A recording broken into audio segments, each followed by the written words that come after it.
وزیرستان نه ورور پوښتنه رالیږلې دا وایي چې سبحان ربي الاعلی نفلو کې څو ځل ویلی شو او فضیلت یې څومره دی؟ علما وایي چې فکر کول په مانځه کې د دیني مسایلو هېڅ باک نه لري. بل زموږ خپرونه کې شیخ صاحب کمنټ راغلی دا وایي چې د کور د برکت لپاره راته یو دعا وښایي. ټول برکتونه او ټول ښېګڼې او ټول خیرونه پکې موجود دي. بله پوښتنه ورور جرمني څخه رالیږلې شیخ صاحب وایي دلته موږ له غیر مسلمو سره کار کوو او بعضې وایي چې دا ناروا دي، بعضې وایي حرام دي. ابوجهل په کعبه کې دننه ناست و کافر او مشرک و که نه، نو تا هغې له څه فایده رسوله؟ د شپې نه راځي او د سهار چې راشي د یو زناور په څېر چلن را سره کوي او د مور پلار کنځلې راته کوي. شیخ صاحب انما یوفی الصابرون اجرهم بغیر حساب، الله به صبر کوونکو ته بې حساب اجرونه قیامت کې ورکړي. هسې نه چې آخرت کې له جنت نه محرومه شي. ان الله لا یضیع اجر المحسنین، الله وایي زه د نیکانو خلکو اجر هېڅکله ضایع کومه نه. ژوند ښه اوس کاروبار خراب شوی دی. کله کله انسان د ګناه وشي، د ګناه په وجه باندې حدیث کې راځي چې انسان باندې رزق تنګ شي. کله کله بیا دومره مینه راته راشي د بیت الله او مدینې منورې سره چې حتی حالات مې ډېر خراب شي. وایي مینه اسان کار نه دی، ځان ته یو ژوندون غواړي. لوبې دي د اور سره دا ملي تړون غواړي. بل ورور د ملیشیا نه پوښتنه رالیږله شیخ صاحب وایي موږ سونا په نغدو اخلو طلا. ته کوشش دا وکړه چې همیشه حلال رزق وخوري. بسم الله الرحمن الرحیم. درنو لیدونکو السلام علیکم ورحمت الله وبرکاتو. په دې هیله چې بیا هم روغ جوړ خوشحاله او زموږ د خپرونې سره اوسئ. قدرمن لیدونکو د پوښتنو او ځوابونو خپرونه ده او ستاسو د پوښتنو د ځوابولو وخت را رسېدلی. خوشبختانه ستاسو د پوښتنو د ځوابولو لپاره سره یو ځل بیا په خپرونه کې قدرمن او جید عالم شیخ الحدیث عبدالتواب حنیف صاحب را سره دی. کور دې ودان وي چې له ځانه سره یې لرو. کوشش وکړئ چې خپل ځوابونه ترلاسه کړئ او موږ به کوشش وکړو چې ستاسو پوښتنې زه تر شیخ صاحب پوره ورسوم او تاسو پوره ځواب ترلاسه کړئ. شیخ صاحب ښه راغلاست، ستړي مه شئ، هر کله راشئ. جناب سیاره صاحب تاسو ته او ستاسې د پروګرام ټولو ثبتونکو ته او زموږ او ستاسې د دې محفل او پروګرام ټولو اورېدونکو لیدونکو ته السلام علیکم ورحمت الله تعالی وبرکاته وایم. وعلیکم السلام ورحمت الله وبرکاته. شیخ صاحب ډېره مننه، کور مو ودان. شیخ صاحب له وزیرستان یې پیلوو. وزیرستان نه ورور پوښتنه رالیږلې دا وایي چې سبحان ربي الاعلی نفلو کې څو ځل ویلی شو او فضیلت یې څومره دی؟ زر ځلې ویلی شو. سبحان الله سبحان الله. څومره چې ویلی شي ثواب ډېر دی. بله نفلو کې پیغمبر علیه السلام مبارک به دومره ولاړو حتی توارت قدمه چې خپې مبارکې به وپړسېدې. بله صاحب. او پیغمبر علیه السلام به چې کله رکو ته لاړه صحابه وایي موږ به چې رکو کې نه ساه ووته. الله اکبر. یعنې دومره اوږده رکو به یې کوله. بله صاحب. په نفلو کې په نفلو کې سبحان ربي اعلی چې څومره ویلی شي ویلی شي. او په دې کې فکر کول څنګه دي؟ فکر کول هم پکې ښه دي. بله. ويتفکرون فی خلق السماوات. فکر کول په مانځه کې علما وایي چې فکر کول په مانځه کې د دیني مسایلو هېڅ باک نه لري. دا وایي چې په دغه سبحان ربي الاعلی کې فکر کوم. دا ډېر ښه خبره ده. سبحان رب پاکي د رب زما چې ډېر اوچت دی. بله. اعلی ډېر اوچت. ډېره مننه. بلې خور پوښتنه د شیخ صاحب دلته خارج کې دولت موږ ته د خوراک څښاک پیسې راکوي او د دې لپاره زموږ دا بس هم دی دغه پیسې، خو موږ پټ کار کوو دې سره، ځکه دا پیسې چې راکوي زموږ قوت لا یموت کېږي، خو پټ کار ورسره کوو. د دې کار په پیسو بیا موږ حج کوو، همدارنګه عمرې ته ځو، قرباني کوو یا نور د عباداتو کارونه کوو. وایي دا پیسې خو به موږ ته ناروا نه وي. دغه پیسې چې دوی خپله ځان له ګټي په خپله دوی باندې حج هم کولی شي، عمره هم کولی، حلالې پیسې دوی خپله مزدوري ځان ته کوي. بله. راځو د بلجیم څخه پوښتنه راغلی شیخ صاحب. وایي زما 2 چته کور دی، لمانځه وخت کې ورته په زوره چغې وام چې راځئ مونځ وکئ، خو پاس خلک وایي چې موږ پاس مونځ وکړو، نو هر چاته خو زه ګرځېدلی نه شم، خو چغې پې وهم چې راشئ مونځ وکئ. وایي که چېرته یې مونځ کړی نه ما خو غږ کړی د دې غاړه خلاصه ده. ښه، دا دې تشویش نه کوي. نه نه کوي. بل زموږ خپرونه کې شیخ صاحب کمنټ راغلی دا وایي چې د کور د برکت لپاره راته یو دعا وښایي چې کور کې مې برکت پیدا شي. څومره ښایسته خبره یې کړې. د کور د برکت دعا چې ده اللهم ربنا آتنا فی الدنیا حسنة وفي الآخرة حسنة وقنا عذاب النار. دا د جامع معنی دعا ده چې ټول برکتونه او ټول ښېګڼې او ټول خیرونه پکې موجود دي. دا د یو سل کرته وایي. سبحان الله. بل کمنټ کې پوښتنه راغلی جناب شیخ صاحب، وایي چې په عمره کې زنانه ماسک واچوي د ستر دپاره بس وایي عمره خو به یې داغمنه کېږي نه. زمونږ او ستاسې د امام ابو حنیفه رحم الله په مذهب باندې هغه دا چې د احرام په حالت کې به ښځه مخ نه پټوي. بله صاحب. البته داسې کولی شي چې داسې یو پرده جوړه کړي چې مخ سره نه لګي داسې که نه بعضې ښځو کړی مې دا کار نقاب چې ورته وایي هغه د ماسک چې دی دا ځکه نشي کولی چې مخې پټېږي. بله. د دې خور بله پوښتنه ده وایي کله چې طواف وکړي او هغه وخت کې چې نفل نه کېږي لکه د مازدیګر لمونځ شوی دی نفل نه کېږي او د طواف وروسته چې 2 رکاته نفل په مقام ابراهیم کې وی کوو څه وکړو؟ هغه وخت کې نفل نه کېږي دا د ماښام چې لمونځ وشي بس هغه نه بیا دا نفل بیا وکړي یعنې صفا مروه دې وکړي او صفا مروه دې وکړي بیا دې وروسته دا نفل قضیې راوړي. ښه راځو زموږ بل نفل خو نه دا خو واجب دي که نه. بل کمیټ زموږ راغلی دی دا وایي چې کولی شو چې خپل ذکر تلاوت ثواب مړو ته وبخو؟ سبحان الله. همې ژوندو ته بخلی شي هم مړو ته بخلی شي ټول ته رسي تا نه هم نه کمیږي تا نه الله پاک یو په اوس واجب درکوي. الله رحمت ډېر پراخه دی. بلې خور اروپا نه پوښتنه رالیږلې دا وایي چې زما بچیانو ته دولت پیسې ورکوي د میړه مې ژوند ښه دی وایي که دغه پیسې چې بچیانو ته مې دولت ورکوي دا د خوراک دپاره که دا پیسې دې نه څه اضافه شي بچت وکړي میندې دي تکړه دي وایي دا زما ورونه یتیمان دي او واړه هم دي که هغې ته یې ولېږم په دې خو به زه مجرمه نه یم. که د خاوند نه پوښتنه وکړي خو ډېره ښه خبره ده. اگه خاوند یې په دې پوښ کې خفه کېږي نه نو ډېر ښه دی د هغو ته لېږل د یتیمانو باندې پام پکار دی او که هغه اجازه ورنه کړي نو اجازه ورنه کړي خو بیا د خاوند د اجازې نه بغیر د مال استعمال ښه نه دی. ښه. بله پوښتنه ورور جرمني څخه رالیږلې شیخ صاحب وایي دلته موږ له غیر مسلمو سره کار کوو دا کار کول وایي څنګه دي څو خلک وایي او بعضې وایي چې دا ناروا دي بعضې وایي حرام دي بعضې وایي چې نه صحیح دي. جناب سیرت صاحب یو موالات دي یو معاملات دي. موالات د کفارو سره دوستي کول د کفارو سره تک دوستي کې او په مکه مکرمه کې په کعبه کې داخل هم ناست دي او ستاړه کې د کفارو سره دوستي ته کافر یې که نه الله پاک وایي چا چې د کفارو سره دوستي کړه فهو منهم د هغو نه دی که نه که د کعبه کې ابوجهل به کعبه کې دننه ناست و کافر و مشرک و که نه نو ته هغې له څه فایده رسوله او که د کفارو سره یو معاملات دي معاملات ګوره موږ او تاسې د هر چا سره د پیغمبر علیه السلام به مدینه کې یهودانو او سره معاملات نه کول معاملات پروا نه کوي موالات حرام دی د کفارو سره مینه ساتل یعنی کاروبار مزدوري کولی شي مشکل نشته. بله خور دا هم له اروپا څخه پوښتنه د شیخ صاحب وایي دلته زه متوسط او ښایسته ژوند الله را کړی دی چې زه پرې ډېره راضي یم د الله نه دعاګانې مې وایي چې په دنیا کړي قبولې شوي دي شیخ صاحب وایي صحیح د واړه مشکلات به وي خو دا معمول دی حل کېږي وایي خو زه له رب نه بیخي ډېره راضي یم په دې خپل ژوند باندې په دې باندې راضي یم چې څومره دعاګانې مې کړي الله راته قبولې کړي دي تشویش مې وایي دا دی چې دنیا کې خو مې دعاګانې قبولې شوي هسې نه چې آخرت کې له جنت نه محرومه شم. ان الله لا یضیع اجر المحسنین الله وایي زه د نیکانو خلکو اجر هېڅ کله ضایع کومه نه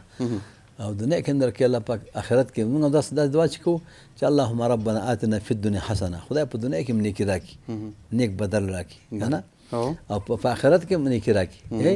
په آخرت کې موږ تاسو نیکي پکار ده آخرت کې د الله دیدار پکار دی جنت پکار دی حوري پکار دی غلمان پکار دی نعمتونه پکار دي هېڅ مشکل نشته دواړه دنیا نه الله نه غواړه دنیا هم آخرت کې دنیا باندې خدای ښه کړي او آخرت چې خدای په لاره برابروي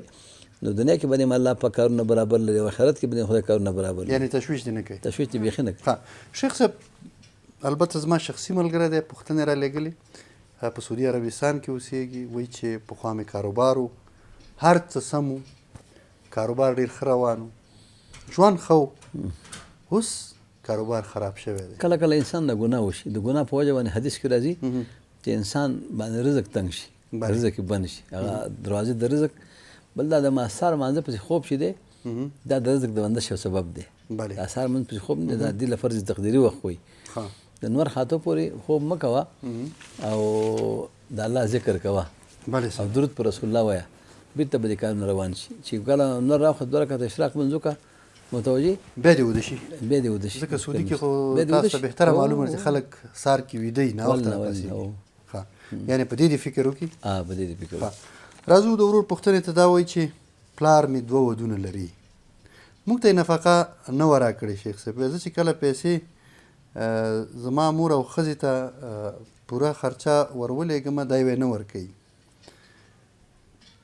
ډېری وخت زیاتې روپۍ غواړي پلار مې، خو زه خو دومره ورلېږم چې قوت لا یمود د دوی په کار وشي، خو سره دې چې زما ښځې او مور ته پیسې هم نه ورکوي. وی کله ما نه داسې غوښتنه وکړي مثال ډېرې روپۍ وغواړي چې هغه زما په توان کې نه یو زه یې نشم ورکولی، په دې خو به زه مجرم نه یم. لا یکلف الله نفسا الا وسعها. انسان د خپل توان مطابق باندې هغه چې دی الله پاک مکلف کړی دی. توان ستا توان کې نشته دی، هغه یې نه غواړي چې بچي راله جوړه کړه، نو بچي خو نشي جوړولی چاته، مجرم نه دی. نه. بل ورور له جرمني څخه شیخ صاحب دا وایي چې شفاخانه کې د ملا عملیات کړي دي او اودس یې نشم کولی، همدارنګه په بړستن مې تیمم کولو شفاخانه کې، ځکه نور څه وسایل نه او په اشاره به مې لمونځ کولو، او بیا چې کور کې یم نو اودس په کور کې پښه مې نه شوه وینځلی، مسه مې کوله، وایي دا لمونځ به مې شوی. فقط دومره ده چې دا تیمم چې کله کې اوس یې دې کړی خو د ساوند شوی دی. تیمم په هر هغه شي باندې کېږي چې هغه د جنس ځمکې نه وي که نه، بیا دې کې د علماو اختلاف دی. نو که چېرته په هغه بړستن کې پاک وي او ګرد پکې، نو بیا په هغې باندې چې ګرد پکې په هغې باندې تیمم کېږي. جرمني کې به ګرد چېرته نو ګردونه په هر ځای کې شته، ګردونه خو د خدای پاک ګردونه هر ځای کې شته، خو د هغه دې که ګرد پکې نه وي نو یو ځان له یو شی پیدا کړي او خښته که نه. لمونځونه چې کړي هغه د قضیې راوړي، کور کې د قضیې راوړي، په تیمم باندې بیا ووهي، ځکه تیمم باندې چې دغه تیمم چې د دې په بړستن والی دی او په ګرد پکې نشته، هغه تیمم نه دی. متوجه؟ بله. او دې ته د فاقد الطهورین مسله متوجه وکړو چې اوبه هم نشته دی او دا هلته که نه، نو بیا هم هغه خدای پاک خدای نه امید لرو چې مونځ به قبول شوی. ښه. بله پوښتنه مې د قلم قرآن کریم مې اخیستی، هغې مخکې وایي او زه یې ورپسې وایم، وایي دا ثواب لري که نه؟ ولې نه لري، ثواب څنګه لري. ښه. بله پوښتنه دا وایي چې چا سره ښه کوم را سره بد کوي څه وکړم شیخ صاحب؟ یو دعا ذکر راته وښایي. چا سره چې ښه کوي دا ورسره بد کوي، مقابل کې د سره بد کوي. دا د خدای پیغمبر مبارک حدیث دی، سل من قطعک واعف عمن ظلمک واحسن الی من اساء الیک. وایي څوک چې در سره ظلم کوي که نه، سل من قطعک، څوک چې درسره دوستي قطع کوي ته ورسره پیوسته کوه. واعف عمن ظلمک، که څوک تا باندې ظلم کوي هغې ته معافي کوه. واحسن الی من اساء الیک، او څوک چې تا سره بدي کوي مقابل کې ورسره نیکي کوه. هغه تا سره بدي کوي، الله پاک د هغې بدۍ هغې ته جزا ورکوي، هغې نه بدل اخلي، خو ته خپله نیکي مه پرېږده. راځو د جرمني څخه خور پوښتنه رالیږلې شیخ صاحب، وایي دلته د ترکانو جومات دی، دا جومات وایي د نارینهو بیل دی او د زنانهو لپاره یې بیل تعمیر جوړ کړی دی. په دې کې مونږ پکې لمونځ او تراویح به کولې، او کله چې دی پسې مونږ لمونځ کوو نو دی تراویح دا په 4 رکعتي کولې ترکانو، او په اوله قاعده کې تشهد تر اخره پورې اللهم ربنا آتنا بیا پاسېده، همدغسې وایي. دا زموږ صحیح دی؟ صحیح دی بیخي. ښه. بله پوښتنه ده چې زوی ته مې د خپلوانو ښځه کړې او زوی مې هغې وخت کې ومنله، خپلوانو مې ورته جلۍ وکړه، هغې ومنله، وی اوس یې خارجۍ کړې ده، او دې یعنې زړې ښځې ته وایي چې دا تا نه کوم او نه ورته ګوري، د دې ژوند خو حتما خراب دی. خراب دی. وی هغه وخت کې خو ما دا کار د خیر دپاره کړی دی، اوس دا نه ښځه کوي، هغې بله خارجۍ ښځه کړي، وی په دې کې زه مجرمه یم. نو دی خو ستا جرم ځکه نشته چې تا خو د خیر دپاره کړې، اوس د ستا جرم دا چې دا باید پرېږدي، طلاق ورته ورکړي او بل چا سره نکاح ورته وکړي. دا مشره ښځه دا و چې مشره ښځه خو نه کېږي، وخت ورسره نه تېرېږي. نو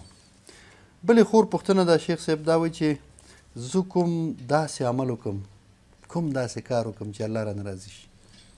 د الله د رضا کارونه لمونځ کوه، اودس کوه، روژه نیسه، ذکر کوه، درود شریف پر رسول الله مبارک وایه، الله به درنه راضي. ناروا کار مه کوه، روا کوه، په خپله الله راضي کېږي. ښه. بل ورور پوښتنه د شیخ صاحب، وایي د مور مې وزن زیات دی، فشار یې پورته کېږي، داسې کومه دعا راته وښایي چې هم وزن کم شي او هم فشار کنټرول شي؟ لا حول ولا قوة الا بالله، لا حول ولا قوة الا بالله. ارمانځه پسې دي یو څلوېښت کاله ته وایي دا ټول مشکلات به خدای حل کړي. دوی پوښتنه دا وایي ورور او پلار مې یو ځای دوکان کې، وایي دومره خرچه کور ته رالیږي چې ګزاره پرې نه کېږي، کله چې ورور مو دوکان کې نه وي نو موږ سودا راوړو، وایي دا خو به ناروا نه وي. دې نه معلومېږي چې دا دوکان کاروبار د دې ورور دی، خو خو پلار هم ورسره یا دا ورور غوسه کېږي نو کور خو هم دی پلار کې هم پکې شریک دی او ورور هم پکې شریک دی بله، دا او. خو ضرورت دا ضرورت نه دی ضرورت چې دی او الضرورت تبیح المحظورات دې کې مشکل نشته وړلی شي. راوړي کور ته یې راوړي بلې خور پوښتنه ده یو خپلوانه مو ده ویرانه ډېره خفه ده کومه دعا یا ذکر وکړم چې را سره جوړه شي ماستر منځو کې نو دا خپلوانه د خپل تصور کې ونیسي بسم الله الرحمن الرحیم یا حنان یا حلیم اول وخت د درې رکعت درود شریف وي بیا یا حنان یا حلیم هغه به خپل ذهن کې نیولي دا الله دوه نومونه دي یا حنان یا حلیم یا حنان یا حلیم دا به څه کرتی ویلی شي کو 313 پیرې ویلی شي نو هغه به بیرته د شورسه شي لکه عسل او شات خو همیشه دی وایي هر ماستن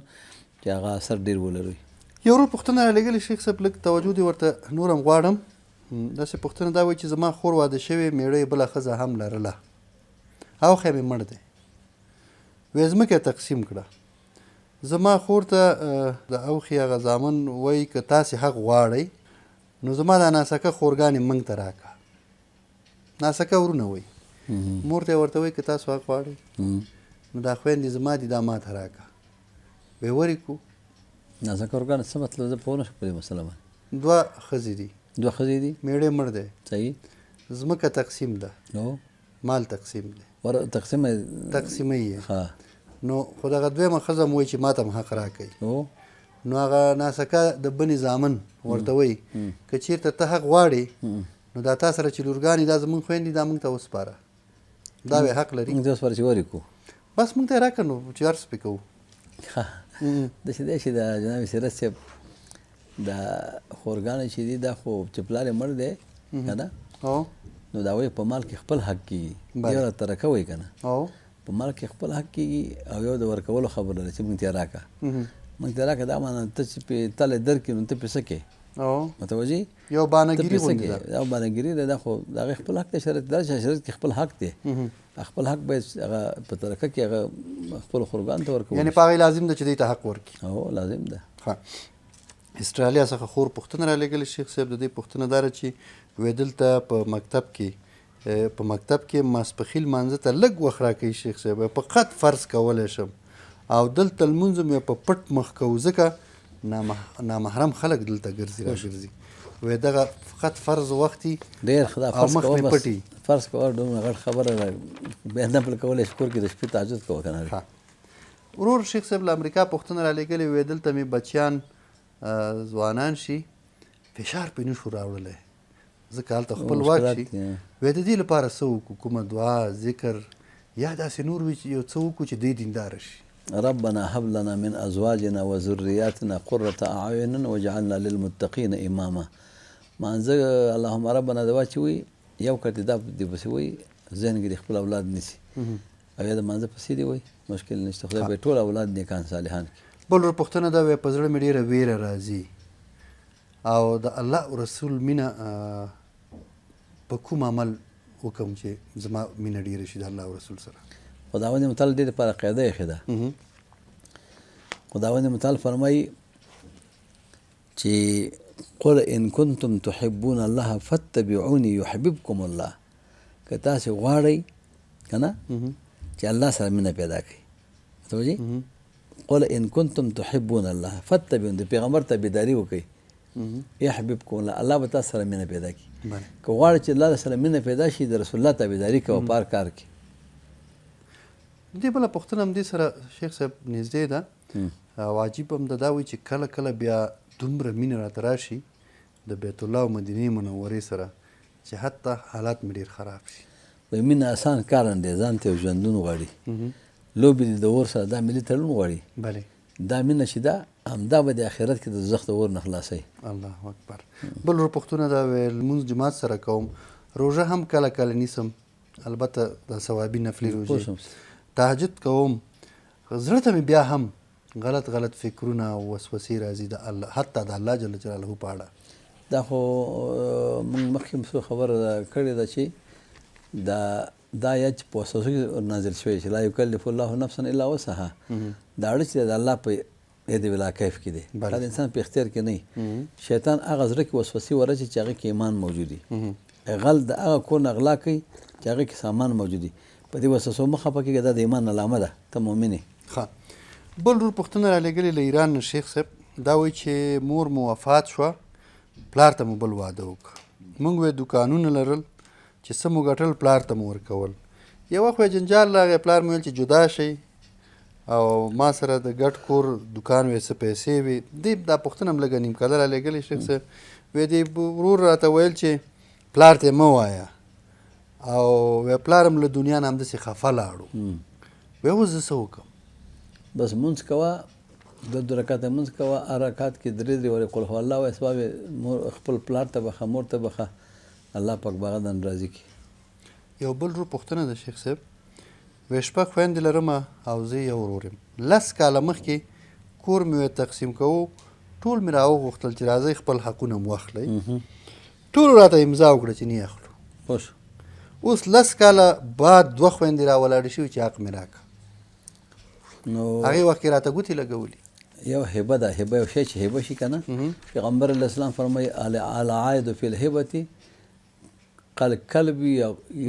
یعود فی قیئه وایي څوک چې چا چاله وبخي که نه هغوی ته بیا هغې کې رجوع کړي دا داسې مثال لري لکه سپی چې بېادبي دي ما په خپل استفراق بېرته خوري بلې خور پوښتنه شیخ صاحب د اولادونو لپاره د نظر حفاظت او د هدایت لپاره دعاګانې وایو آیا د دې اثرات په اولادونو باندې کیږي مور و پلار کم د دوی د حفاظت دپاره چې موږ دعا کوو په کور کې د دوی دپاره د بد نظر دپاره دعا کوو چې الله د بد نظر یې وساتي الله ته حفاظت وکړي وایي د دې اثر په اولاد غورځي دی خو د پیغمبر مبارک حدیث دی چې دعا د مور او پلار د اولاد په حق کې مستجابه ده چې هر دعا مور او پلار د اولاد په حق کې وکړي هغه الله پاک قبلوي هغه نه رد کېږي بل ور پوښتنه د شیخ صاحب یو ملګري نه مې افغانۍ اخیستې وي بیا مې یو دې ته تومن ورکړه دا خو به جرم نه وي نه هېڅ خبره نشته هماغه برابر به نو بلې خور پوښتنه د شیخ صاحب هر وخت به میړه وهلم یو ورځ چې تنګه شوم کوټه کې مې قرآن کریم ایښی و او پې ورمنډه مې کړه په سړک مې په لاسونه کېښودل په قرآن باندې چې ته یې او په ما خلک ظلم کوي دا زما په سړک لاس کې خودل وی ښه پوهېږم چې بېادبي مې کړې ده اوس څه وکړم الله څنګه بخښنه وغواړم الله نه استغفار وغواړه توبه وباسه او صدقه ورکړه مشکل نشته بل کمنټ زموږ په خپرونه راغلی پوښتنه ده وی وسوسې مې ډېرې دي او دومره وسوسې مې دي چې په حمام کې اوبه ډېرې مصرفوم علاج راته وښایي دا خو شیطان جناب سیرت صاحب شیطان چې دی دې ته ولهان وایي یو شیطان په اودس کې مقرر دی په غسل اودس خو یو شی دی ښه هغه انسان ته وسوسې ورچي ورته وایي چې تا یو د اندام 2 وارې وینځلی دی تا به وایي نه تا خو یو وارې وینځه پوه نه شوې نو دا وسوسې مه کوه د شیطان وسوسه هېڅ اعتبار مه ورکوه بس خپل عادي غسل کوه او دا شک مه کوه چې دا ځای مې وچ پاتې شو دا ځای لوند پاتې شو پوه نه شوې دې کې همداسې لاړ شي اسراف در باندې کوي اسراف په اوبو کې حرام دی که نه بالکل نور خان له کوهاټ نه پوښتنه رالیږلې شیخ صاحب دا وایي چې نور منځونه ښه په وخت سره کوم سهار منځ کې تنبل یم کاروبار مې ډېر خراب دی ورونه مې ښه دي کجورو زړي مې په کور کې شته دی که کوم ختم راته وښیي تر څو الله مې د مشکلاتو نه خلاص کړي دا کله چې وده کېږي دا آیت دی یو 3 پیرې وایي بسم الله الرحمن الرحیم فسیکفیکهم الله وهو السمیع العلیم فسیکفیکهم الله وهو السمیع العلیم فسیکفیکهم الله وهو السمیع العلیم هغه وخت د سهار د مانځه چې څوک بجې باندې مونځ کېږي هغه وخت هماغه وخت کې به یې خدای پاک راپاسی ښه بل درود پوښتنه ده د یو درود په اړه پوښتنه کړې شیخ صاحب اللهم صل علی محمد کما تحب وترضاه وایي د دې درود فضیلت څومره دی دا دومره ښایسته فضیلت لري کما تحب وتر لکه څنګه ته محبت ورسره رابر لري او ته څنګه راضي کېږي نو چې الله پاک راضي کېږي د الله رضا خو یو الله ته معلومه ده او د الله محبت یو الله ته معلوم دی د دې لا تعده او لا تحصى ثوابونه دي شمار نشته ښه بل ور پوښتنه ده وایي که انسان سره موبایل وي او دا ګوري او ګناه ترې وشي وایي یو عالم ویل چې دا شرک دې کې شرک نشته دی شرک خپل شرک خپل اقسام دي او دا شرک نه دی ګناه چې ده ګناه ده ښه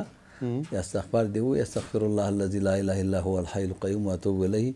پیغمبر د خدای وایي لا صغیرة مع الاسرار ولا کبیرة مع الاستغفار ولو عاد في اليوم 70 مرة صغیره ګناه د همیشه والي سره صغیره نه پاتې کېږي، کبیره ګرځي. چې همیشه سړی صغیره ګناه کوي هغه کبیره ګرځي، او کبیره ګناه د استغفار سره کبیره نه پاتې کېږي، هغه د منځه ځي. استغفار چې هغه ګناه ختمه شوه. بله. بل ورور پوښتنه د شیخ صاحب لمانځه کې دومره وسوسې راځي، دومره وسوسې چې حتی مونږ نشم کولی. دا شیطان د خنزب ورته وایي. مانځه کې د وسوسې درچوي که نه، چې دغه یو داسې مات شو. حدیث کې راځي دغه شیطان کله کله راشي د مقعد کې در پوکې وکړي، وایي دا د بد نه لاړه. متوجه پیغمبر د خدای وایي هغې پورې پې ګمان مه کوه چې ته یا بوی خپله د استګمو ونه کړي او یا چې دی اواز وانه وري. متوجه نو د شیطان وسوسو ته هېڅ اعتبار مه ورکوه، خپل لمونځ کوه. بل ورور د شیخ صاحب مسافرۍ کې یم، وی کور کې شریک یو د نورو ورونو سره، وی که چېرته د ورونو نه پټې خپلو بچیانو ته څه لږې غوندې پیسې ور ولېږم دا خو به جرم نه وي. بچیان به د حق لري، ځکه بچیان خو داسې بچیان خو دا خوران خو هغو له څوک پیسې خو نه ورکوي. او په نکاح کې واده کړی چې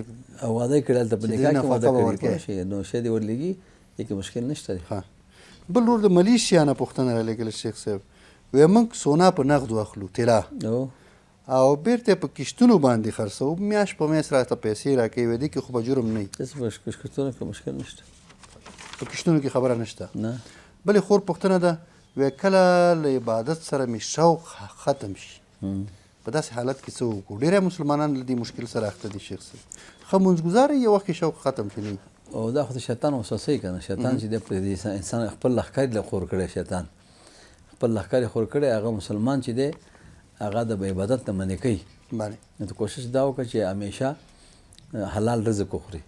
چې حلال رزق سره خوري عبادت سره مینه پیدا کېږي. بله پوښتنه ده، وایي کله چې ذکر کوو په ګوتو اول یې له کمې ګوتې پیل کړو؟ د هرې ګوتې نه پیلولی شي. پیغمبر علیه السلام به اول د ښي لاس نه شروع کوله که نه، سبحان الله سبحان الله سبحان الله داسې که نه، بیا به یې نورې داسې پسې ویلې. بل ورور پوښتنه رالېږله شیخ صاحب، 2 کاله کېږي چې زړه کې مې ویره ګبراهټ دی، لمونځ هم نشم کولی، خلک وایي چې دا د پیریانو سایه ده، زه څه وکړم؟ هغه د لا حول ولا قوة الا بالله المانځه پسې یو څلوېښت کرتې وایي پیران لا حول ته نشي ټینګېدی. بل کمنټ راغلی شیخ صاحب، وایي چې قرآن کریم ډېر په شوق تلاوت کوم، خو ارمان چې عمر مې 15 کاله دی او هغسې الفاظ چې دي هغه زه صحیح نشم ادا کولی. تعالی خدای 2 اجر درکوي، یو د تلاوت اجر درکوي، یو د دې ناسم ویلو لقنت که نه سره بد من کېږي، یو د هغې اجر درکوي. یو ورور بله پوښتنه رالېږلې وی داسې دود راوښایي چې نبي علیه السلام خوب کې وګورم. خوب کې ګوري؟ بله سر.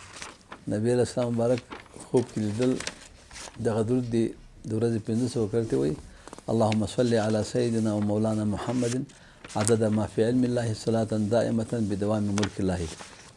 دا درود دی وایي. البته ډېر دودونه راغلي دي خو دا درود چې دی فضیلت یې ډېر دی،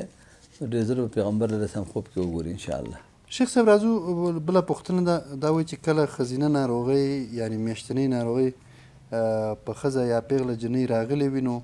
دا جنۍ یا ښځه کولی شي چې ذکر وکړي یا د قرآن آیاتونه واړه صورتونه تلاوت کړي، مثلا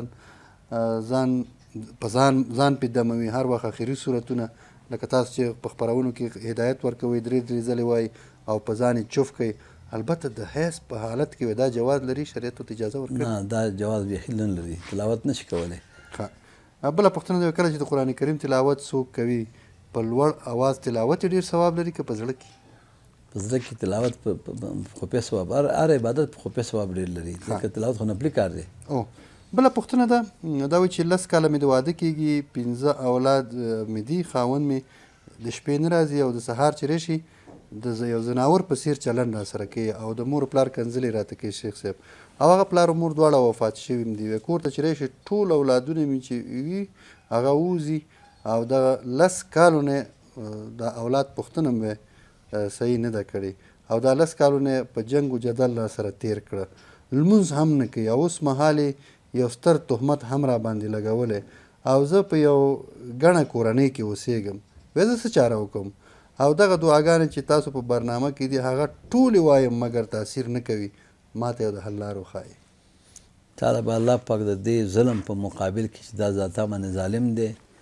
الله به اجر درکړي. بله صاحب. دا ته صبر کې د دې خاوند په دې ظلمونو صبر کې، په تکلیفونو صبر کې، کنه انما یوفى الصابرون اجرهم بغیر حساب. الله به صبر کوونکو ته بې حساب اجرونه قیامت کې ورکړي. خدای به تعالی اجر درکړي. صبر چې دې کړی نور هم صبر کوه. د خپل خاوند هغه خبره چې ده ځان ته ډېره سخته مه تماموه. هغه وظیفې چې دی وظیفې اثر کوي، لیکن کله کله زموږ ستاسې عقیدې خرابې شي. چې عقیده دې خراب وظیفه په خپل اثر نه کوي. عقیده به دا ساتي چې حتما د وظیفه اثر کوي. دا یا ودودو دي زر پیری وي یا ودودو یا ودودو یا د الله نوم دی. بوره دې پې جمعي دا بوره دې چې کې ورته اچوي چفکۍ دی که نه، نو خداوند متعال به سره مینه پیدا کړي. دغه پوښتنه شیخ صاحب یو ځل موږ ځواب کړی خو بیا راغلی ده، روا به اخلم چې ګیلمن نه شي. دا وایي موږ ستاسو نه د یوې شرعي مسلې په اړه وضاحت غواړو. یو زما خور ته چې پېښور څخه ده، د هغې نکاح یو سړي سره د آنلاین فون له لارې تړل شوې وه. هغه سړی په امریکا کې اوسېده، نکاح د شاهدانو په موجودیت کې شوې وه. وروسته له نکاح څخه هغه سړي نه زموږ د خور سره اړیکه ساتلې، نه یې نفقه ورکړې او نه یې د ژوند کوم انتظام کړی. تقریبا 11 کاله تېر شوي. په دې موده کې هغه سړی بل ځای کې واده هم کړی دی، زموږ د خور سره هیڅ ډول اړیکه نه ساتي او نه هم د طلاق ورکول ته تیار دی. سره له دې چې موږ څو ځله د هغه له کورنۍ سره هم اړیکه نیولې، خو زما خور ناروغه هم ده او اوس ډېر سخت رواني او فزیکي حالت کې ده. موږ د ځینو علماو نه پوښتنه کړې ده، هغوی ویلي چې په دې حالت کې نکاح فسخه ختمه ګڼل کېږي او ښځه آزاده ده. خو موږ غواړو ستاسو څخه واضح او رسمي شرعي حکم ترلاسه کړو. مهرباني وکړئ راته وضاحت راکړئ، آیا په داسې حالت کې نکاح شرعاً باقي پاتې کېږي که فسخه ګڼل کېږي؟ آیا ښځه د بل واده کولو حق لري که میړه نه طلاق ورکوي نه اړیکه ساتي؟ شرعي حل به وي صحیح د دې معضلې؟ شرعي حل خو دا دی چې جناب سیرت صاحب چې دوی خو طلاق دومره وخت چې خپل خاوند ښځې ته ورنه شي نو منځ کې طلاق بیان واقع کېږي. طلاق بیان نامه چې د ښځې د خاوند نه جدا ده. او ښه خبره دا ده چې دا هلته چې کوم علما نږدې دي چې هغه علما ته ورشي او فیصله ونکړي، دا ولیکي لیکلو باندې. موږ ته به استادانو ویل چې یو مسله مه حل کوئ چې څوک چاله لیکلې نه وي، ځکه خبره مسله یې ورکوي خلک یې په خوله بله بعضې موضوعات ډېر حساس او حساس وي. ودې لیکي هلته د علما چې کوم دي هغو ته دې وروړي، هغه به د کتابونو حوالې ورته ولیکي چې د دې کتاب زما تاسو برنامه ده، دې خو تاسو حوالې نه شو پیش کولی، نو حواله به ورته ولیکي چې دغه کتاب په حواله باندې دا نکاح یې فسخه ده یا نکاح د فسخه ده، پس نکاح د فسخه کړي. دغه پوښتنه بل چا رالیږلې، څوک کولی شي چې د زکات مخکې د معین وخت څخه، یعنې په هغه میاشت کې چې زکات ورکول کېږي د هغې څخه څو میاشتې مخکې په څو مرحلو کې کم کم ورکړي خلکو ته؟ ورکولی شي. ښه. بله پوښتنه ده، آیا خور او خورایینو ته چې له تا سره په هېڅ کوم څه شي کې شریک نه وي زکات ورکولی شو؟ د خور او خورایینو خو تا سره په مال کې که دا کور کې شریک ده یا کور کې د سره یې که نه، یا د خورایینو خپل حق دی، د خور حق خورایینو ته پاتې کېږي یا خورزو ته. نو که تا سره ځمکه وي یا د سره کور وي هغې له زکات نه شي ورکولی، صدقه ورکولی زکات نه شي ورکولی. شیخ صاحب راځو، بله پوښتنه راغلې ده، وایي د کور کرایې وی بیخي جګې دي او د وس نه بهر دي او خاص طور رهنما والاو ته دې ډېر نور الفاظ کارولي، زه بیا نه وایم. په دې صورت کې موږ کور په ګرو نیولی شو که نه؟ دا د ګروۍ مسله داسې ده چې دې کله علما اختلاف دی. متقدمین علما وایي ګروي سود دی، متوجه ګروي سود دی وایي. متأخرین علما یو مطلق یو جواز ورکړی دی که نه، د مجبوریت په حالت کې یو جواز ورکړی متأخرین علماو. البته فتوا په دې ده چې ګروي چې ده ښه کار نه دی، ښه نه دی. یو تقوا ده یو فتوا ده. تقوا ده چې وایي نه کړي، چې سړی مجبور شي نو بیا مجبوریت خو بیا بېله خبره وي که نه. بله پوښتنه ده، وایي چې یو څه کاروبار شروع کوم نو نقصان کوم، څه وجه کیدی شي؟ لا تر اوسه ډېر قرضداره هم یم، وظیفه هم ډېره کوم خو څه په حساب باندې نه پوهېږم او قرض مې نه ختمیږي، لا نور په قلار قلار قرض مې اضافه کېږي، څه باید وکړم؟ دغه یو دعا ده ارتعلي صاحب مبارک وایي که چا باندې د احد د غرب په اندازه باندې قرض وي، دا دعا دې وایي خدای به د قرض نه خلاص کړي. اللهم اکفني بحلالک عن حرامك واغنني بفضلك عمن سواك. اللهم اكفني بحلالك عن حرامك واغنني بفضلك عمن سواك. اویا کړ دا وای خدای به د قرضونو نه خلاص کړي. ها بله پوښتنه رالیږلې ده، ما یوه پوښتنه درلودله، وی آیا د بخ خلاصېدلو لپاره تعویض اخیستل ګټه لري؟ دغه تعویضونه شرعي تعویضونه هغه تعویض چې هغه شرعي تعویضونه یې علماو پخوانو علماو لکه امام غزالي صاحب، امام سیوطي صاحب، نه دا اوس چې 15,000 افغانۍ اخلي په یو تعویض، دا خو دروغ، دا خو ټول دروغ وي، دا خاص ګپ شپ دی. شیخ صاحب بله پوښتنه وې زما پوښتنه دا ده چې کله د سهار جمع ولاړئ او مقتدي بیا وروسته راشي او همدلته نږدې په سنتو ودرېږي نو آیا دغه سنت خرابېږي که نه ځکه چې د امام قرات په زوره په جهر وي نو مقتدي خپل لمونځ سم نشي کولی د امام قرات څخه که دغه مسله وی ښه راته تشریح کوي دا به وی ډېره مننه قاري غلام رسول رباني حنفي پوښتنه رالیږلې وه قاري صاحب مبارکه پیغمبر علیه السلام به د سهار سنت د صحابه به د سهار سنت چې نبي اسلام به ولاړو په مانځه باندې یو ګوټ کې به یې کول بله نو ته هم یو ګوټ کې کوه وړاندې کوه لږ امام سره زه مه ودرېږه چې ستا په قرات کې خلل راځي یو ګوټ کې به صحابه سنت وکړه ځکه سنتو کې ډېر تاکید راغلی دی بله نو دې وجې نه په نورو نوافلو کې نورو سنتو کې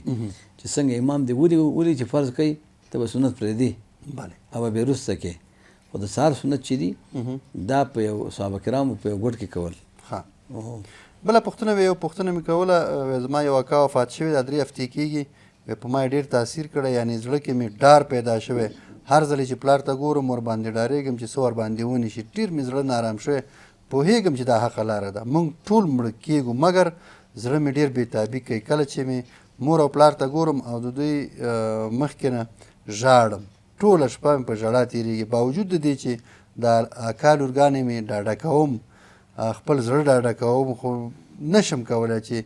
زړه ته قناعت ورکړم او په دې خفګان باندې خو به ما نه خدای نه خفه کېږي دا ډېره ښایسته عقیده ده سړی مرګ یاد لري الله به دا انسان د قیامت پورې د وحد د شیطان سره یو ځای پاسوي خو بیا هم چې غواړي چې زړه کې اطمینان راشي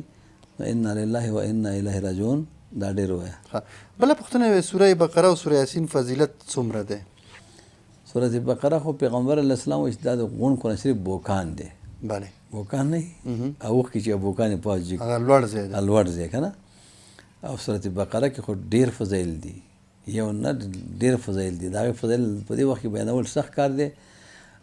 خو پیغمبر علیه السلام فرمایي چې څوک د سوره بقرې آخر آیتونه دا ماستن کې ولولي کفتاهو دا د انسان د کفایت کې آخر آیتونه یې ګورئ صرف غونډه سوره بقره نه آمن الرسول بما انزل الیه دا که نه نو دا چې دی ته لولي وایي کفتاهو څنګه کافي کېږي د هر مصیبت نه د هر غم نه د هر تکلیف نه حتی علماء لیکلي کفتاهو من قیام اللیل لکه تهجد چې وکړي دومره ثواب لري که نه او سورة یاسین خو پیغمبر علیه السلام فرمایي ان الله قرأ یاسین وطه قبل ان یخلق آدم بألف عام وی خداوند متعال سورة یاسین او سورة طه د آدم علیه السلام د پیدایښت نه 1000 کاله مخکې په خپله خدای تلاوت کړه وی هر کله چې فرشتو واورېده ویل چې خوشحالي د هغه امت ته چې دا سورتونه پرې نازلېږي خوشحالي د هغه سینو ته چې دا سورتونه پکې موجود دي خوشحالي د هغه ژبو ته چې دا سورتونه پکې ویل کېږي دا سورتونه پکې ویل کېږي او پیغمبر د خدای وایي من قرأ یاسین فی صدر النهار قضیت حوایجه څوک چې سورت یاسین په اول د ورځ کې وایي الله به ټول حاجتونه پوره کړي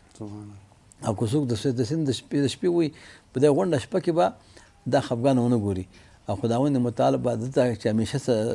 سورت یاسین د شپې وایي همیشه قضا کوي نه وایي مرګ د دې انسان به د شهادت مرګي ډېر ښه بله پوښتنه ده شیخ صاحب دا وایي چې هره ورځ همدغه وایم چې یا الله ما خپل ځان تا ته سپارلی آیا د الله جل جلاله له طرفه ما ته وی ځواب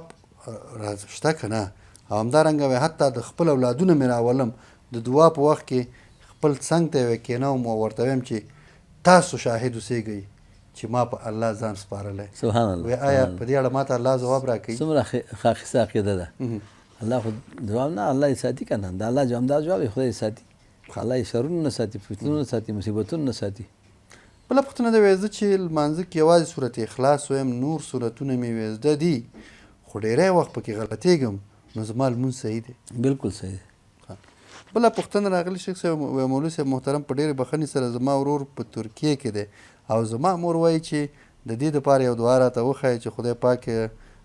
په نیکیو باندې کړي او داسې یو دعا راته وښایي مولوي صاحب محترم چې هغه الله سمې لارې ته برابر کړي ربنا هب لنا من ازواجنا وذرياتنا قرة اعين واجعلنا للمتقين اماما مطلق دا عربي باندې کنه پکې د مور پلار دعا د اولاد پاک مستجابه ده دعا دې وکړي چې خدای زما اولادونه په خنیک لار روان لري د بدل لار نه پامان کې وساتي بله پوښتنه مولوي صاحب محترم زما هیڅ مخه نه خلاصېږي 15 وخته لمونځ هم په جمع سره ادا کوم د الله تعالی عبادت او په شکریه هم ادا کوم هیڅ مې مخه نه خلاصېږي دې دپاره راته یو دعا وښایي ته چې د ماخوستن لمونځ وکړې سنت چې دې وکړه وایي تر واجب مه کوه دې وخت کې کښېنه 11 پیره درود پر رسول الله وایه بیا د الله دا نوم دی یا وهابو یا وهابو یا وهابو یا وهابو زر پیرې وایه ورپسې بیا 11 پیرې درود وایه بیا وتر واجب کوه الله به دې ټول کارونه روان کړي قضا کوی مه بله پوښتنه راغلې سلامونه یې ویلي دي او پوښتنه یې کړې ده چې جمع او د اذان ترمنځ به نفل کېږي که نه دا زموږ په مذهب کې نشته پیغمبر په دې کې حدیث بیان کړی دی ها ځکه چې د ماښام مانځه کې تاخیر راځي نو پیغمبر علیه السلام فرمایي لا صلاة بعد غروب الشمس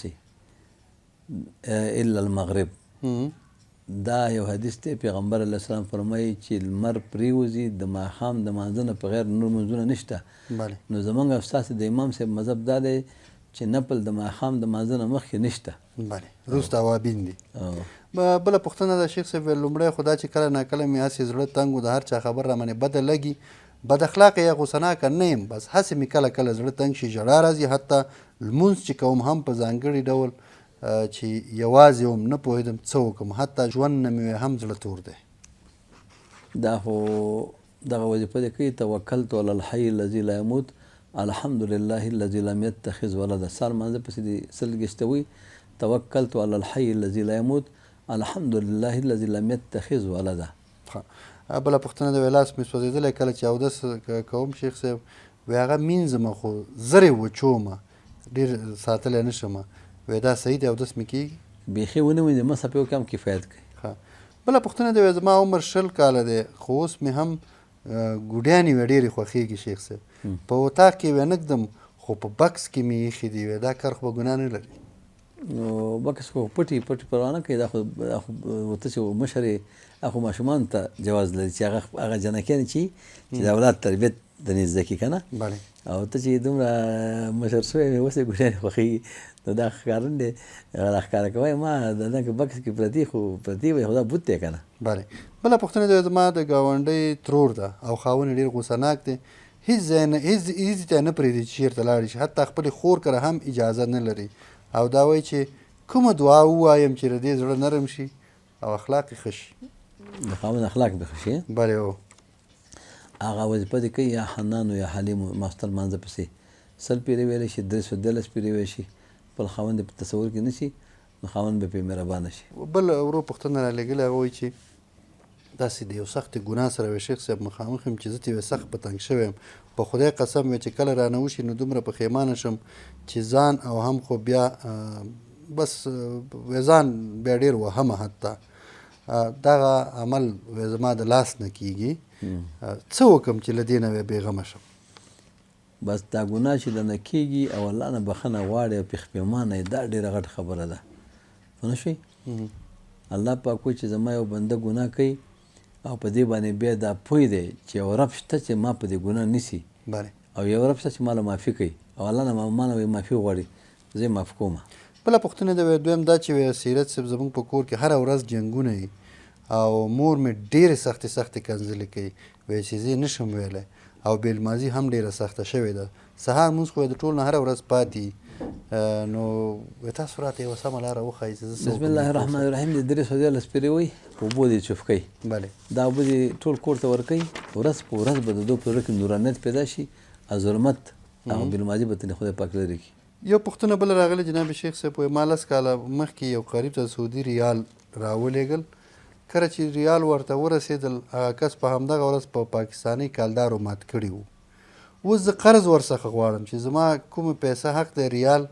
که پاکستاني کالداره البته هغه نفر وایي چې ما ته د هغه وخت مات شوي ریټ معلوم دی که نه چې ما ماتې کړي اوس له یوې خوا هغه زما قریب دی داسې نه چې قرابت مو سره خراب شي او بل طرف ته اسلامي شریعت دی نو څه باید وکړم ما یو چاته پیسې وې د هغه رالیږلي و شیخ صاحب ریال هغه هغې وخت کې کالداري کړي دي وی راته وایي چې هغه کالدارو نرخ راته معلوم دی نو کالدار یې در کوم هماغه وخت کې که خپلوۍ ته دې ګوري خو ما کالدار دې نه والي او که شرط ته ګوري ریال یې ورلیږلي باید ریال ورکړي بله پوښتنه وی زما سر ډېر خوږېږي او ډېر سوچونه هم راځي شیخ صاحب وی زه ډېر دوايانې خورم خو بیا هم نتیجه نه ورکوي څه راته لار راته وښایي شیخ صاحب سر یې خوږېږي بسم الله الرحمن الرحیم دې هر مانځه پسې یوې شپېرې وایي په دې خپل لاسونه یې چوف کوي په دې خپل سر دې تېروي نو الله پاک به یې سر درد نه خلاص کړي بله پوښتنه شیخ صاحب زه بله کوژده کوم د یوې نجلۍ سره ما ته داسې یو وظیفه وښایه چې زما او د هغې کورنۍ ټول راضي شي او خپل نوم یې یاد کړی خو زه بیا نوم نه اخلم بیا ستاسو د جواب په تمه یم. هغه د سرکت درود شریف وایي 500 پرې دی ربي اني لما انزلت الی من خیر فقیر ربي اني لما انزلت الی من خیر فقیر دا د 500 پرې ورپسې بیا درود شریف پر رسول الله صلی الله علیه وسلم وایي بیا دعا غواړي او بیا دعا کې دی وایي چې خدای به هغه خوا او دې خوا ټول خلک راضي کړي. یو څلوېښت شپې دا دعا وکړي نو انشاءالله ټول به راضي شي. بله پوښتنه شیخ صاحب کله چې موږ لمونځ کوو بیا چې دعا چې کوو نو د دعا مخکې او وروسته کوم درود باید ووایو او کوم الفاظ ووایو چې زموږ دعا قبوله شي؟ هر درود چې وی اول پیغمبر علیه السلام صحابي ته وایي یو صحابي لمونځ وکړه او ډېر په عجله د جومات نه ووت. پیغمبر علیه السلام ورته ویل صحابي عجله مه کوه ته چې کله لمونځ وکړې نو اول زما ثنا ووایه صحیح ده او بیا په رسول الله درود ووایه بیا دعا کوه دعا به دې قبوله شي. نو هر کله چې غواړې چې دعا دې قبوله شي د الله ثنا وایه بیا په رسول الله درود وایه بیا دعا کوه حتما قبلیږي. بله یو پوښتنه راغلې شیخ صاحب دا وایي چې کله چې څوک په کاناډا کې د موټر چلولو جواز اخیستلو پر مهال د غړو یعنی د وجود د اعضاو د مرستې لپاره نوم ثبت کړي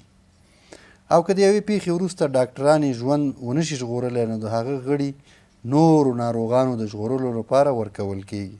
ځکه چې زما نیت دا دی چې له مرګ وروسته زما غړي هغه کسانو ته ورکړل شي چې ورته اړتیا لري ځکه زه به نور خپل غړي ونه کاروم زه غواړم د نورو ژوند وژغورم. آیا دا په اسلام کې جواز لري؟ که جواز لري نو ثواب یې څومره دی؟ چې مرګ نه وروسته چې ته یو غړی چاته ورکړې او هغې باندې څوک نیک عمل کوي نیک عمل پرې کوي ثواب یې تا ته رسي صدقه جاریه ده که نه او که هلته نیک عمل نه کوي هلته نیک عمل نه کوي نو بیا خو جرم یې کړی هغه بشري حق یې ادا کړی دی خو اسلام کې اجر نشته. بله پوښتنه دا وی دا چې زه د جمعې پوره سوره کهف په بس کې وایم ځکه زه وخت نه لرم شیخ صاحب بیا ناوخته کېږي بیا صحیح ده؟ قرآن شریف کې الله فرمایي چې ما یادوئ قیاما وقعودا وعلی جنوبکم په ولاړه مې یادوئ په ناسته مې یادوئ په ملاسته مې یادوئ هېڅ مشکل نشته هر وخت ویلی شي. بله پوښتنه راغلې شیخ صاحب زما په ټولګي کې هلکان هم شته کله چې موږ ډله ییز کاري ګروپ لرو زما په ګروپ کې هلکان او نجونې وي نو زه اړ کېږم چې له هلکانو سره خبرې وکړم حتما دا خور پوښتنه رالېږلې شیخ صاحب او پوښتنه ترې وکړم ځکه چې ښوونکي موږ ته ډلې ټاکي او وایي چې دا ستاسې ټیم یا ګروپ دی ځینې وختونه خو په ټول ګروپ کې ټول هلکان وي او یوازې زه نجلۍ یم دغه به ما ته اجازه راکول کېږي درس وایم یو د شریعت خبره ده او یو د دغې خبره ده ستا دلته مشکلاتو خبره ده که نه په شریعت کې خو تا دپاره د بل چا سره خبرې جواز نه لري مطلب شي خو دا داسې مثال لري جناب استری صاحب لکه یو طبیب دی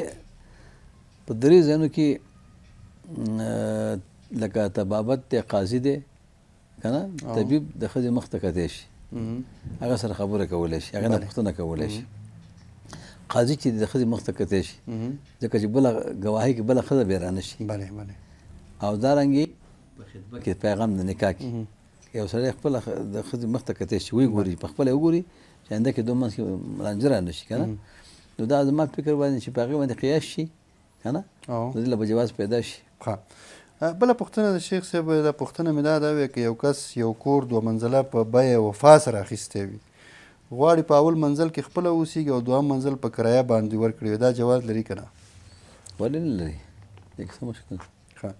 بله پوښتنه دا وی اوس ما 4 عمرې کړي شیخ صاحب او ټول ویښته مې په عمرو کې د ګوتې د بند په اندازه کټ کړي دي اوس زه څه وکړم آیا زما عمره صحیح شوې که نه؟ د امام صاحب په مذهب باندې د عمرې نه دی خلاص شوی دا باید دم ورکړي 4 دمونه نارینه کوي که نه او که زنانه خو مشکل ورته نشته دغه د یو بند د ګوتې د بند په اندازه باندې ویښتان غوڅوي زمونږ په مذهب کې که 4مې برخې نه سر کم کل کړي نو عمرې نه دی وتی په ده باندې دم لازم دی. ډېره مننه شیخ صاحب دا و زموږ د لیدونکي سوالونه او چې تاسو ځوابونه ورته ویلې الله مو په علم او عمر کې برکت واچوه ډېره مننه شیخ صاحب الله دې ټولو علماو درجې عالي او بلندې کړي او ټولو علماو نه خواست دا کوو چې خامخا زما او ستا په سوال جواب کې کوم نقصانات دي هغه زموږ له په ګوته کړي چې هغه ټول موږ بې دوستانو ته بې جواب نورو ته بې جواب انسان خو ناقص دی وفوق کل ذي علم علیم الله وایي د پاسه د هر عالم ما بل پوه انسان پیدا کړی دی. بله ډېره مننه شیخ صاحب، کور مو ودان. درنو لیدونکو له تاسو هم مننه چې تر دې دمه را سره وئ او ستاسو پوښتنې مو راجمع کړې او قدرمن شیخ صاحب ځواب کړي. یو ځل بیا یادونه کوم چې ډېر ادرسونه زموږ په نوم باندې جوړ شوي دي. که تاسو ته څوک غوښتنې را درلیږي، هر څه پیغامونه درلیږي، نو زموږ دغه 2 ادرسه دي. په فیسبوک کې هم تاسو ته معلوم دی سیرت په نامه فیسبوک پاڼه ده، او همدارنګه په یوټیوب کې د سیرت په نامه باندې اسلامي یوټیوب چینل دی. نو په هغې کې زموږ د وټساپ شمېره شته. که تاسو نه چا غوښتنې څه لرلی، کولی شئ په وټساپ شمېره له موږ سره رابطه وکړئ. بیا هم قدرمن لیدونکو زموږ چینل در سره سبسکرایب کړئ، له نورو قدرمنو مسلمانانو سره شریک کړئ، تر څو دغه غږ چې دغه کوشش چې موږ روان کړی دی چې دغه د اسلامي غږ دی، دا د زده کړې غږ دی چې کوم ځای کې مسلمان وي او هغې ته غږ زموږ ورسیږي، یو ټکی یوه جمله هغې ته ورسیږي او هغه یې زده کړي، نو دغه زموږ هدف او همدغه مو ارمان دی. تر بیا چې ستاسو په درانه خدمت کې حاضرېږو، تر هغې په لویه سیرت صاحب زه به یوه خبره ټولو ته وکړم. هغه دا ده چې اکثره خویندې ورونه زما نمبر ته ورکړی، ما سره تماس نیسي. نو زه خو ډېر مصروف یم، درسونه ویم، درس و تدریس کوم، امامت یي که نه، او نور بعض ځای کې زه مریض یم. هغه ټولې پوښتنې تل درلېږي، لکه تاسو چې اوس پوښتنې وکړې هغه ته لیکي، ته یې لیکه، بیا ما نه زه به یې جواب ورکوم. سمه ده انشاءالله. او که ما نه یې کوي زه خو داسې یم چې فیسبوک نه ګورم. فیسبوک چې ورته وایي واټساپ ګورم نه، ولا اوزګارېږم نه. په زرګونو دغه راغلي پیغامونه ما نه لیدلي. بیا خلک خفه شي، چې ولا ما اوس هم پیغام نه ګوري، زه به اوزګار نه یم، مریض به یم، یا به درس کې مصروف یم، یا به جرګه کې او جلسه کې مصروف یم. نو ملګري ټول سوالونه تا ته درلېږي، ته یې لیکه، بیا به یې ما نه پوښتنه کوې، بس مشکل به حل. سمه ده انشاءالله. قدرمن لیدونکو تر بیا د خدای په امان.